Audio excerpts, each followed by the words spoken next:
Yes, well, I've come home to find that this window leaks. There's wet patches inside it, and I've already removed some of the sealant, but it was cracked and it was very loose, and there was a big gap behind it, and the water has been blowing in here and here, and there's absolutely nothing behind it at all, just air, and it's been going straight through to the plaster in the bedroom.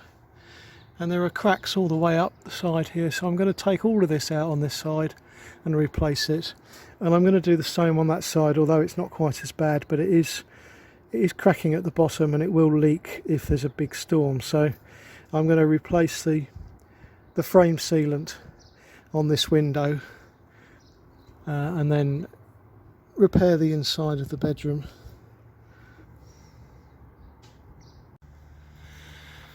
So continuing on with the saga of the windows that are leaking down the bottom corners, this one's now been resealed and it's looking good, and there's no water going to get in now, I'm absolutely certain of that. I've moved on to the next window now, which is up there. Sorry, I'm facing into the sun a bit. Let's go and have a look, shall we? Now, I'll just show you something I've done here. When I come up the ladder,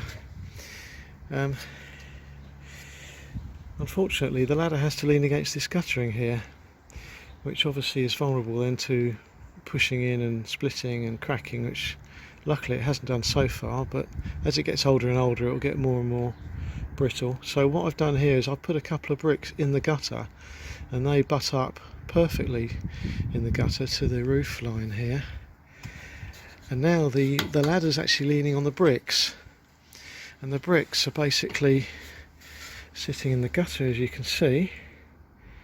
So I think that's a far more secure way of doing it. There's no movement at all as I climb up. Right, let's see if I can get up here without having an accident. I was quite shocked at the state of this window actually, because I've now discovered how a 1950s house was built. And look, this piece of trim was in here,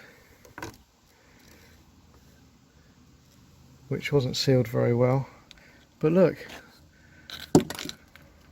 there's no tray. I think they're called a cavity tray, where when there's a cavity wall, that's two walls with an air gap in between.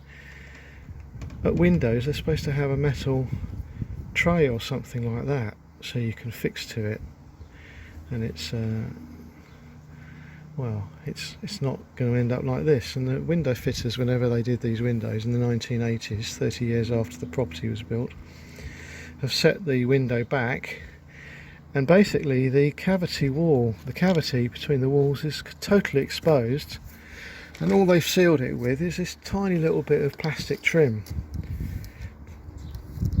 which barely goes over the gap, frankly, as you can see from the line here. It only goes over the gap by about 1 centimetre. And there's a great big piece of brick missing here. Of course the water's going to get in. And this quadrant along here finishes far too soon. The trim obviously is just along the edge here. There's a great big gap here. So water's just going to get blown in there, and then of course it's just going to soak into things. It might not necessarily directly hit the wall behind, but it's just going to travel and soak, which is why we've got a bit of a wet patch inside here, just on the corner. Not a huge one though, not as bad as the other room. But there is a bit of a wet patch because we've had rain all summer and wind, and it's just been blowing into this window. So, and I guess there's going to be a great big gap underneath here as well, underneath this quadrant, which I've got to get off. It was quite well fixed, but the seal's showing signs of age, so I'm sure water was going to get in.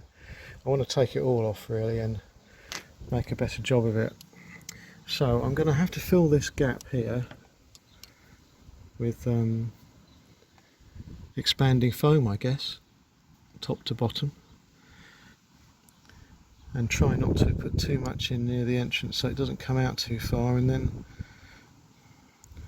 basically I'm hoping I can buy a wider piece of trim than this, just to give myself a fighting chance of sealing it further away from where the water mustn't get. Yeah, so this is not a nice part of the house at all, this, but I will fix it. Right, things are progressing quite nicely. I've got the trim off, I've cleaned the frame as much as I can, and now I'm filling the gaps with foam. This is quite difficult really, it's a bit fiddly because there's nothing to support the foam really. So you've got to put a little bit in and let that go off slightly, and then put another layer on top. And I've been trying to get it to stick to the wall. I've been keeping the wall nice and moist and gunning it into gaps in the brickwork so that it sticks. As you can see, a couple of blobs there, and then I can foam around that in about 10 minutes and it will all stick together. It's expanding nicely under the bottom there, at the bottom bit. So I think it says on the tin about an hour and a half. I can trim that off, so I can just trim that off straight along like that, and then it'll be ready for the trims to go back.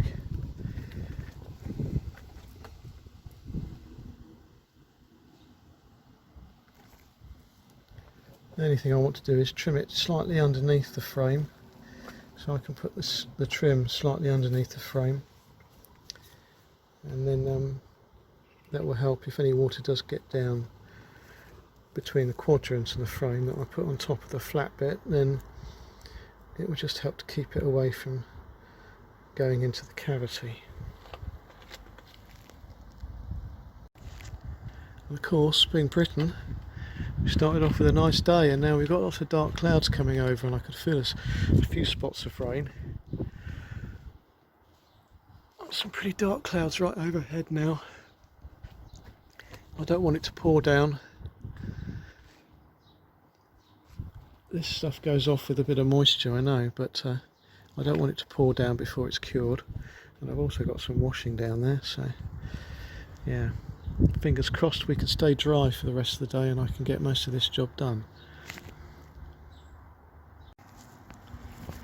I keep forgetting to film this, I'm too busy actually working. Right, so we're all foamed up. As you can see, I might have actually put a little bit too much in some of these places. Oops, that was a mistake. That's obviously the recent one. Got it on my hand there. This is starting to feel hard, this lot down here, so very soon I'll be able to get my knife and just go along there, cut that off. All the gaps are filled now. I'm quite pleased with that actually. It's worked out very well considering there was nothing to hold the foam in place. But once it's stuck to the brickwork on either side and itself, it's not going to go anywhere. And it should help to give a little bit of extra insulation around this window. Right, I've done all the cleaning up as well. Just finished that.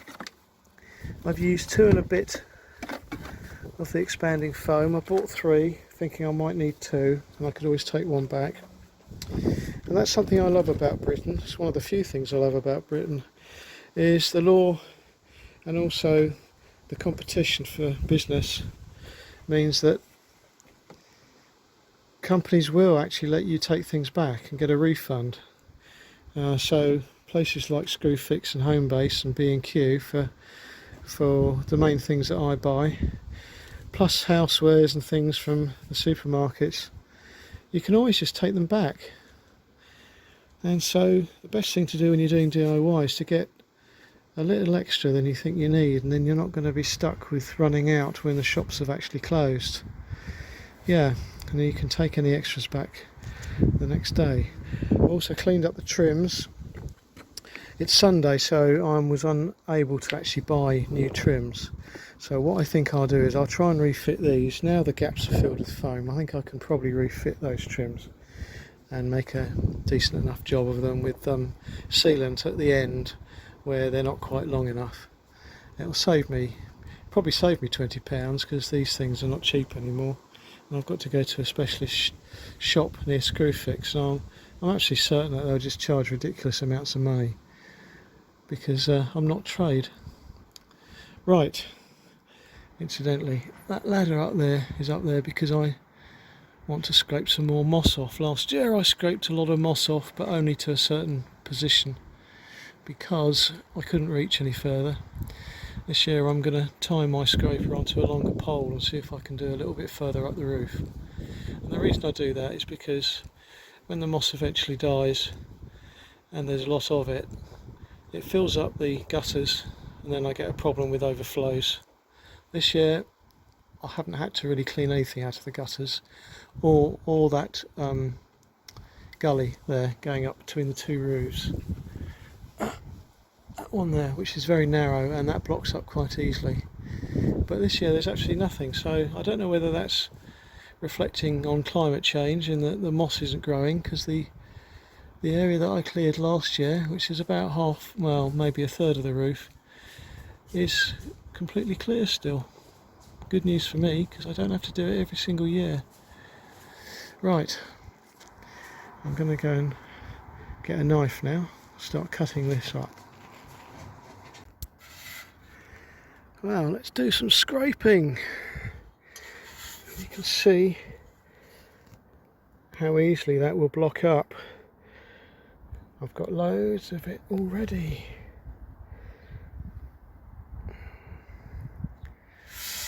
Just about finished this section. I can't reach any further. Just a question of tidying up here and then moving the ladder along, having a go over there. Well, it's the next morning. The rain last night beat me. I had to finish the job, and also the foam wasn't quite hard enough to cut it properly. Got a beautiful day today, so I should be able to finish this job quite easily. I did manage to get some scraping done on the roof though, so that's good. So I've trimmed off all the excess foam, and I've started to put these trims back. And I'm now just sealing around the edges, forcing sealant into some of the bigger gaps like here.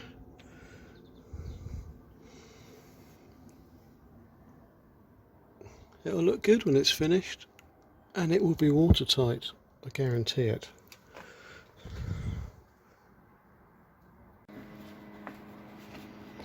Well, I'm pleased with this. I've finished now. I've used the original trim back in place. I've managed to make that work and put plenty of sealant underneath it and down the edges as well. So yeah, hopefully that will last a few years. Also, I've noticed some little cracks in the brickwork here, so I filled those up because it's not going to be noticeable from downstairs in the garden, and it's not really going to be noticeable from the room either, so it's a practical measure.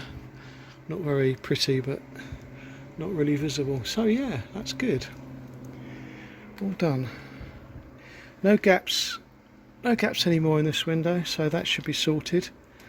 And I finished scraping the roof as well, so I've got a nice big bucket of moss. Second big bucket I've had. So I'm taking the ladders down now. I've done a cross as far as I can on my neighbour's house and tidied up all the moss that fell around his window there, his kitchen skylight window. That should make everything a bit safer in terms of moss filling up the gutters, because half the roof now is free of moss all the way around. Nice and clean. The gully's got a little bit in from what was washed down, but nothing major. That'll go down and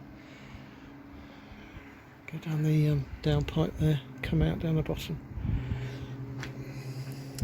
So it's just a question of getting off this roof now, taking everything down. As usual, I seem to have used half my toolkit doing this job.